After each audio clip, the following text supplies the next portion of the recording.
कल्याण डोंबिवली महानगरपालिकेचा जे फुटपाथवर आहे तिथे भरपूर दलालांचे टपरे होते आणि ते दलाल जे होते ते पिळवणूक करत होते। त्यामुळे नागरिकांना होत होता त्रास। ते ज्याचे 100 रुपये जिथे हे मोजायचे तिथे हजार रुपये त्यांचे वसूल करायचे।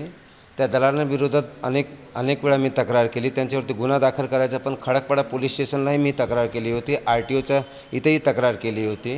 आणि त्यांनी ते टपऱ्या लावून तिथे आपल्या जे उपप्रादेशिक परिवहन अधिकारी आहेत तानाजी चव्हाण यांच्या आशीर्वादाने आपले ते दलालीचे धंदे करत होते।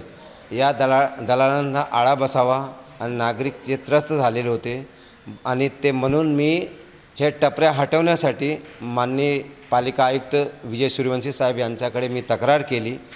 ते तक्रारीचा अहवाल विजय सूर्यवंशी साहेबांनी चंद्रकांत जगताप प्रभाग क्षेत्राधिकारी ब जे आहेत ते त्यांच्याकडे अहवाल मागितला आणि ते मी जी केलेली तक्रार होती त्या अनुषंगाने त्यांनी 478ची नोटीस दिली त्या टपऱ्यावाल्यांना की तुम्ही जर स्वतः हटवून घ्या किंवा आम्ही कारवाई करू तर ते तुमच्याकडनं दंडात्मक कारवाई करून घेऊन आणि ते सर्व वसूल करू। तर त्या अनुषंगाने आज त्या टपऱ्यावरती चंद्रकांत जगतापच्या नोटिसावरती ती कारवाई झाली आणि माझी अशी भविष्यात मागणी आहे की आयुक्त विजय सूर्यवंशी साहेबांनी त्याची दखल घ्यावी की भविष्यात तिथे परत टपऱ्या लागू नये।